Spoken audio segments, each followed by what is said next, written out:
welcome back to my YouTube channel. So in today's video, we're going to be talking about the Apple River case. Now, if you heard of this case, then I know that you have a lot of opinions. Just like me, I have a lot of opinions. But if you haven't heard this case, then just keep watching and let me know your opinions. If you have seen this or heard about this, let me know your opinions as well. I want a whole discussion to happen in the comment section. So just keep watching and we'll get into what happened in this situation. Due to YouTube's regulations, I'm going to substitute some words, so try to follow along with me. On July 30th, 2022, it was a beautiful day outside. The weather was in the 80s, the sun was shining, and when the weather is this beautiful, there's only one thing that the locals like to do, which is go to the Apple River in Wisconsin. The people who go there usually lounge around in their chairs by the water, or they get their tubes and they go tubing down the river. On this day, 54-year-old mechanical engineer Nicolae Miu went to the Apple River. Nicolae was born in Romania and his family moved to America when he was only 15 years old in search for a better life. Nicolae and his wife Sandra Miu decided to go to the Apple River that day to meet up with some friends. Nicolae and his group started their float in the river. They were going downstream and they were just in the water having a good time and just enjoying each other's company. They were enjoying the weather, and the girlfriend of Nicolae's friend Ariel accidentally dropped Ariel's phone in the water. Ariel didn't seem like he was too worried about it because he had a waterproof case and he knew he had insurance on the phone. So he was like, you know what? It's fine. But Nicolae was like, oh no, I'm going to make sure I get your phone back. He was like, oh no, friend, I got you. I'll make sure I get your phone back. So Nicolae's group waited by the sandbar while Nicolae used scuba gear to search through the water for his friend's phone. Nicolae starts heading down the river using his goggles and snorkels. As he's heading down the river, he notices a group of 17-year-old boys.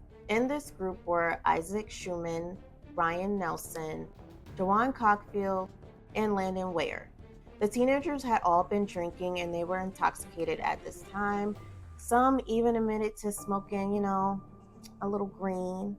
Isaac's group says that they noticed this guy coming close to them and he was just not saying anything. He wasn't saying a word, but he had a strange look on his face. And he's just weirding them out. So they start asking him what he's doing there. The teenagers are laughing and they're heckling Nicolae and they're just making fun of him. He appears to walk away a short distance, but then stops and turns around and starts heading towards the teens again. While he's heading towards them, he's smiling, he's smirking, and they begin to yell that he's looking for little girls and that he's a R. You know what I mean by R. I told you before, I gotta watch, what I say, but he's an R. Nicolae can be seen checking his pockets. Then Nicolae starts to run towards the group. Isaac's group says Nicolae puts his goggles in his mouth and he grabs onto their tubes. The teenagers start to freak out because they're like, what is this guy doing? Like, why are you grabbing onto our tubes? What's going on here? In the process, Nicolae drops his goggles. The teenagers start yelling at him some more and they were calling him names and just, like I said before, making fun of him. As the situation begins to escalate, a larger group from the side hears the commotion going on and they begin to approach the situation because they're trying to figure out what's going on, what's the commotion about. In this group was Madison Cohen, Tony Carlson, and Dante Carlson. I'm going to refer to this group as the Carlson group. So we have Isaac's group, we have the Carlson group. Now, both of these groups, the Carlson group, the Isaac group, they were a total of 13 people. So all 13 people were surrounding Nicolae in this river, and they were all on three sides of him. So it's like Isaac's group, Carlson group, and they're just surrounding him. He's kind of in like a little circle. They're shouting at him, they're yelling at him to leave. They're accusing him of looking for little girls and being a R, being a P, and a child M. I think you guys are picking up what I'm trying to say. They start to yell at him to get away. They said get away over 20 times, but Nikolai never says anything and makes no effort to leave. However, he continues to check his pants pocket. I mean, they're probably trying to figure out why this random guy is charging at them, isn't saying a word, and grabbed onto their tubes. They're just like, what is going on here? Madison Cohen and Riley Madison begin to enclose on Nikolai. Madison yells at him to leave. He turns his back to her and looks back at the teenagers. Madison puts her hands on his chest aggressively and moves him to look back at her, while still constantly telling him to go. Nikolai tells them, they took my snorkel. Nikolai begins to wave at his group for help because I think he was beginning to feel really uncomfortable. Nikolai's wife told their group that Nikolai was in trouble. Ariel started to walk downriver towards Nikolai. More people from the Carlson group come over, approaching Nikolai. The teenagers are laughing and pointing at him. Madison is still telling him to leave. Then Riley joins in, and both of them are yelling at him. This is when you can see him take out his... He pulls out the... opens it, and holds it low. He never tells anyone that he has a knife or intends to use it. As this is going on, he tries to look around to see his surroundings, but Riley moves her body to block him. Isaac tells Nikolai to go away. This is when the teenagers say that the encounter got physical, when they say they saw Nikolai punch Madison in the face. This part isn't captured on camera, but it's believed it did happen because of how everyone reacted and the fact that Madison's glasses are no longer on her face. AJ, Tony, and Dante begin punching and pushing Nikolai down into the river. In a flurry of splashing and fighting, AJ attempts to push him back down as this is happening. Nikolai jabs him in the stomach with the knife and pulls it upward, creating a huge cut in his stomach. Nikolai turns and jabs Riley as she is facing away from him. Dante is trying to stop the fight, but gets jabbed in the stomach. Nikolai ran up to Tony. Tony is the person that originally hit Nikolai, so he runs up to Tony and jabs him twice. Isaac pushes Nikolai, but his hands slip upwards towards Nikolai's neck, and while this is happening, Nikolai jabs him in the heart. Nikolai says that Isaac was trying to strangle him, and others say that as well, but you can see what happens in the video. Isaac pushes Nikolai, and Nikolai stumbles backwards into the water with the knife in his hands. The jabbing only lasted about 30 seconds. It was very swift and very quick. Shock, fear, and panic takes over the entire group.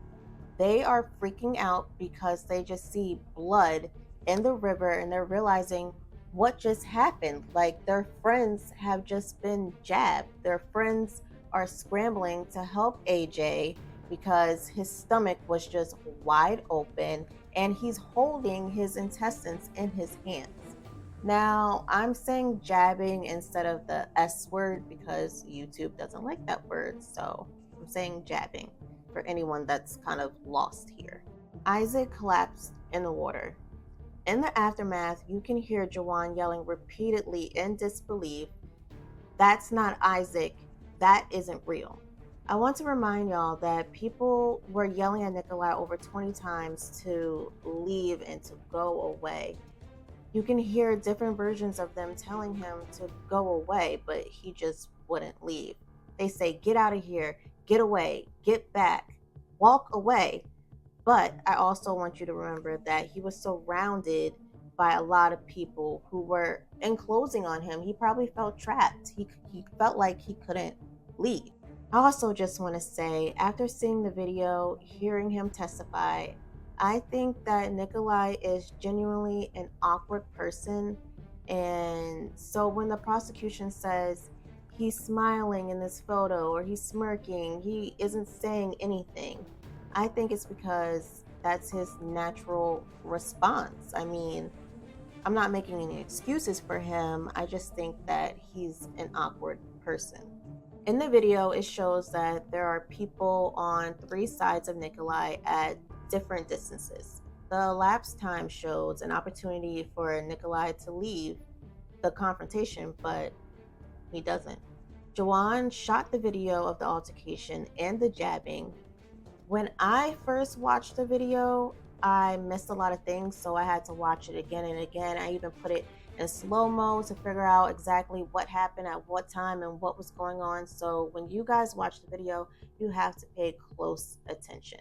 And I want to warn you that the video is very disturbing. What is he on? Whoa! Whoa! Whoa! Whoa! Whoa! Get away! Oh God! We up! We up! What are you talking about? Yeah. What the hell are you talking about? What? Get away from us! What? What's going on with y'all homie? He's on camera. Guys, tripping. He's on 4K. Yo, the new iPhone got that good quality. What did you say?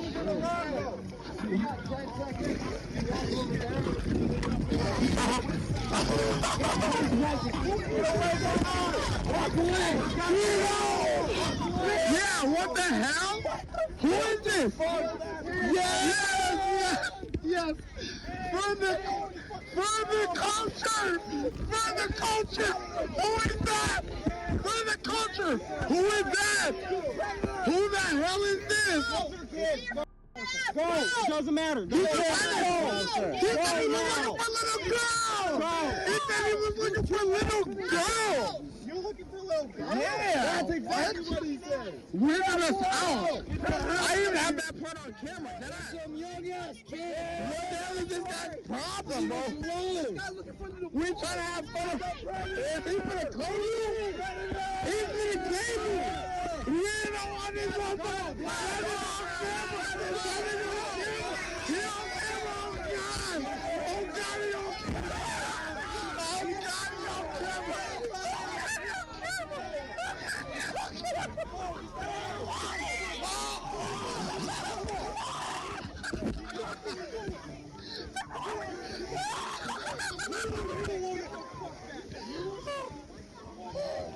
He ain't a woman!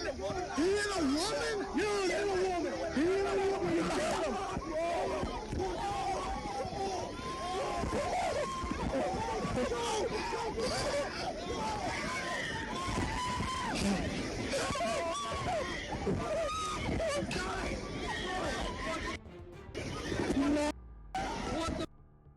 What the?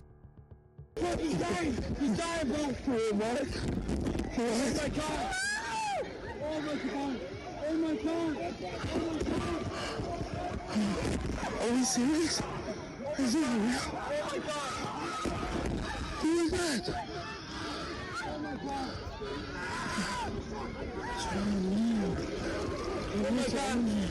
Oh my God! Is this real? Oh my God! Oh my God! What the fuck? Is this real? Wait! That's not Bike! That's not Bike! That's not Bike! That's not Bike! That's not Isaac! Oh my God! Oh my God! This isn't real! This isn't real! AJ Martin was disemboweled with a slice up to his stomach, requiring emergency surgery, nearly a month in the hospital, and numerous follow-up surgeries. Riley Madison was jabbed in the side of her torso, slicing her diaphragm. She required emergency surgery. Tony Carlson was jabbed twice, one with just surface scratches and one penetrating jab wound. Dante Carlson was jabbed in the torso. Isaac was jabbed in the torso, cutting clean through two ribs and slicing across his heart. He was found without vital signs, and life-saving measures were performed, but he later died at the hospital. He had a blood alcohol level of 0.219. Now, I want to say that he had that blood alcohol level, but a lot of other people were around the same amount as him, maybe a little less, but they were around the same amount as him. So everyone was drinking that day.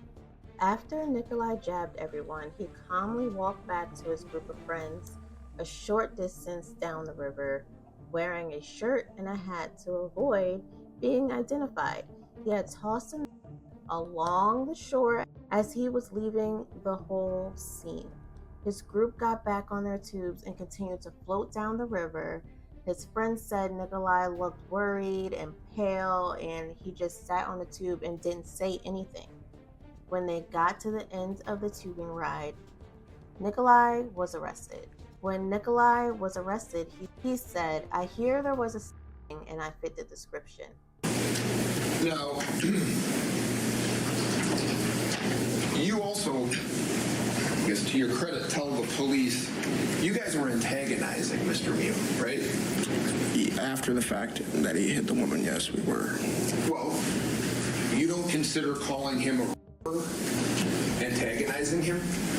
I mean, based on what he was doing, and it looked like that really, that made him chase after us afterwards, so who knows what he was really doing. My question to you is, do you believe telling him that he can't have sex with little girls and calling him a would be considered antagonizing? Yes. And so this person that you want to get away from you is walked away from where you're standing and turned his back to you. True? Walked out of our into our path from where we went from. We passed him, and then he ran up on us and then went in front of us. You and your group move toward him like I'm moving toward you, right? No. Well, I mean, the way you're describing it isn't necessarily how I would feel like we were doing it, moving towards him. It's kind of just, we were there, yeah. You were moving, your group was moving closer to where he was standing. After he had moved completely up to us. I understand. Yes. You want him to get away from you. Uh-huh. He's moved downriver a little bit, and your group is moving in his direction. True? Yeah, the way the river goes, yes, that is his direction. Okay. Yes. And during this entire interaction, up to the point we are right now where Ms. Cohen comes over, Mr. Mew's not saying anything aggressively to any of you, right? No. He's not physically doing anything to show his aggression toward you, right? No. Okay. And you're not afraid of him at that point, true? Because of the people that came to help, I was not afraid of him at that Right, so strength in numbers, right? You could say that. Well, after he had hit Maddie in the face, I saw someone else hit him, and I wasn't sure who. I saw him fall into the water, and my intention was, because I used to work at elementary schools and had experience breaking up fights with little kids and stuff like that, so my intention was to go over there and try and break it up. I saw him in the water, and I saw people going around him, so I went to push his shoulder in the front, but ultimately didn't. But I was going to try and just get him to stay down for another second and then tell everyone to back up, and then we could have figured out what was going on. But as I reached down to push him in the shoulders, he reached up and I guess, I don't know if you call it but got me with the knife. What was your injury? Well, there was a lot, I guess. The most apparent thing, obviously, was that my stomach was open and my intestines were in my hands. I don't know what other parts were there, but, I mean, they were in my hands. And After you're holding your intestines, did you see much of anything after that? not much. I mean, after that, I remember screaming pretty viscerally, I think is the word. And then I remember kind of scooping it together with my left arm and putting my right arm down and standing up, and then falling down and standing up again and I think I fell down and stood up one more time. And then I was I was still conscious. I was talking. But after that, really, all I remember is that, and then telling Tony that I was going to die, and him telling me I was going to be fine and that I wasn't. And my response every time was, like 100%, I'm going to die today. And then I remember waking up in the hospital with a breathing tube and my parents looking at me.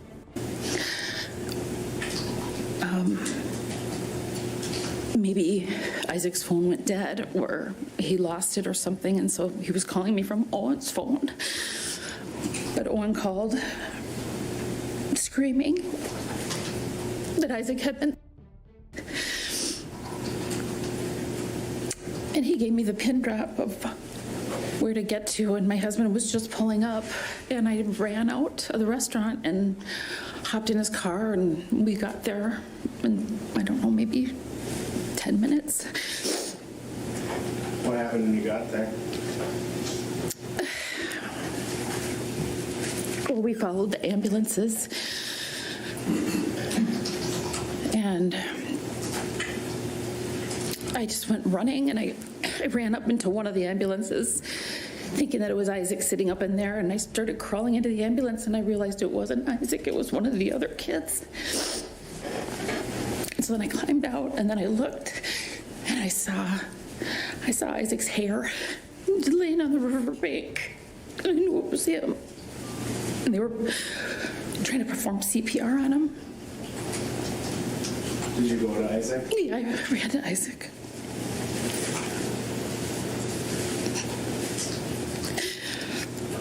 And when you got to Isaac, was it clear he was already deceased? Yes.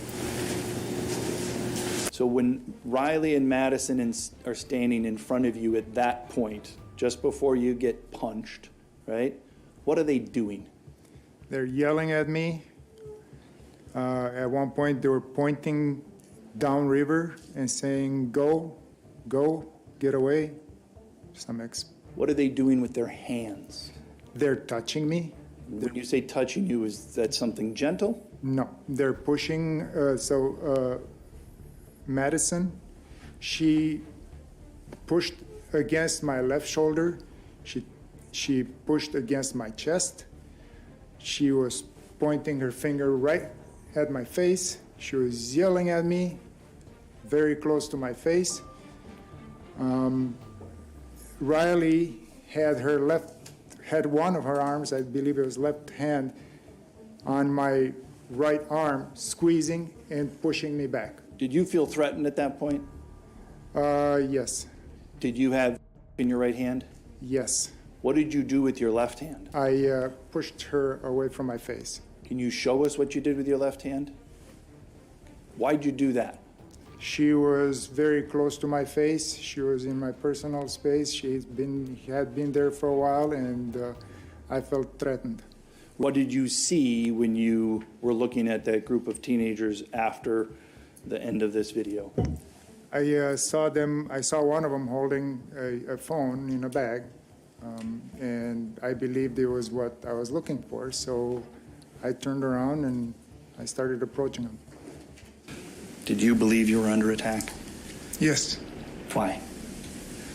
because at that point they've already been pushing and tugging, and When you used the, had they done anything more than pushing or tugging? Did they you? punched me. They pushed me down. They threw me in the water. I hit my head. Yes. So When you decided to use your, were you using it to prevent an attack or stop the attack that was happening? to defend myself. Did you believe you needed to use that? Absolutely. In that moment in time, again, as you've described it, they've pushed you down into the water, you've been punched. That's the moment of time I want to ask you about, okay? Yeah. In that moment of time when you were down in the water, did you believe you could escape? No. What do you believe would have happened to you had you not used? I would have died. I believe I would have been killed that day. Why'd you? At that specific time. Why'd you use? To defend myself. During his interrogation interview, he first stated that he couldn't remember what happened. He didn't realize people had been hurt. And he absolutely did not have a knife. He later claimed self-defense and told police that two people were attacking him and they had knives, and he managed to use the knife against one before grabbing it away. Clearly, he was lying.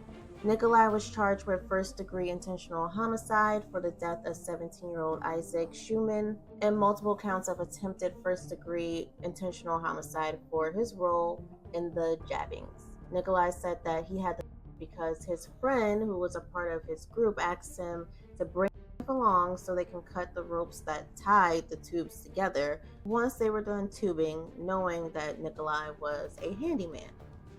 So he's saying that this whole thing was planned. He brought them because he knew that he would have to cut the tubes, and that's the only reason for him having them.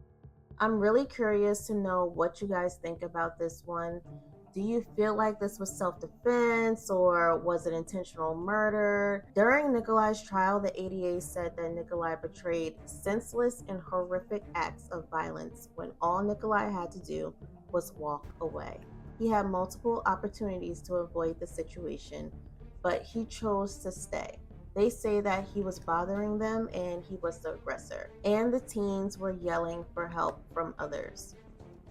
Nikolai escalated the situation when he punched a woman who confronted him and ordered him to leave the teens alone. They also point out Nikolai's lies to law enforcement about having had a knife with him and using it during the fight.